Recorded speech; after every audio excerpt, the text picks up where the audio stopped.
Animals sometimes form the most unlikeliest of friendships, like a goat and a camel, a dog and a tiger, or this cat and bear who lived together for 10 years at the Berlin Zoo. And when the 42-year-old bear finally died of old age, her companion refused to leave her side.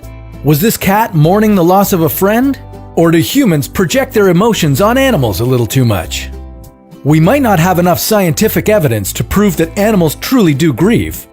But if you're one of those seeing as believing types, then have a look at what these crazy creatures do when someone close to them passes away. Corvids are a family of birds that include crows, ravens, jays, and magpies, and they're all incredibly smart. Birds of this family have not only demonstrated self-awareness and tool-making abilities, but their brain-to-body mass ratio is only a little lower than that of humans. So do they grieve like humans? Magpies have been spotted laying grass next to a dead magpie or burying its corpse in twigs. When a crow dies, several others will gather around the body and squawk loudly, as if to say their final goodbyes. But most ornithologists believe that this is to alert other crows of potential danger close by.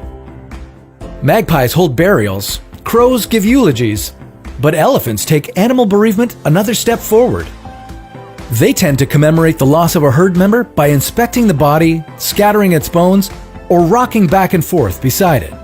This would otherwise be unusual behavior for elephants, since their size requires them to feed for 20 hours a day in order to get enough nutrients. Could grief cause them to deviate from their normal routine? In the summer of 2018, animal lovers across the world were shocked by reports of an orca who carried her dead calf for 1,600 kilometers over 17 days. Orcas are normally social creatures, but this 24-year-old female swam apart from her pod, carrying her calf's body along with her wherever she went. Scientists were at a loss to explain this behavior, and many simply called it a tour of grief. The orca story might sound like an anomaly, but researchers off the coast of Greece witnessed a striped dolphin performing a similar ritual.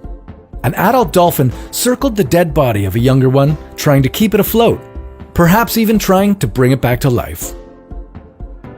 As the closest relatives to humans, it's probably no surprise that primates seem to mimic some of our mourning practices. Chimpanzees have been spotted several times cleaning the bodies of their dead relatives.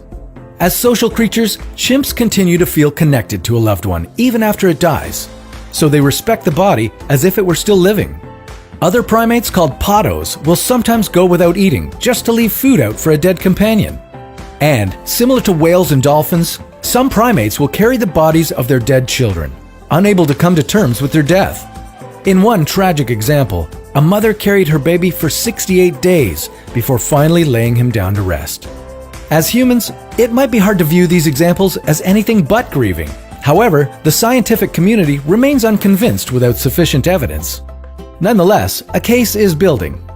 In 2005, behavioral ecologist Anne Ng studied chacma baboons on a reserve in Botswana. She noted that the baboons in her study tended to show higher levels of stress hormones for about 2 months after losing a loved one. So is this grief, or is it something else? We seem to have more in common with animals than we thought. If that's the case, then we have to remember that everyone grieves differently, so it might be some time before we determine whether an animal is mourning or sending a warning. What's left to be learned is what keeps crazy creatures fascinating.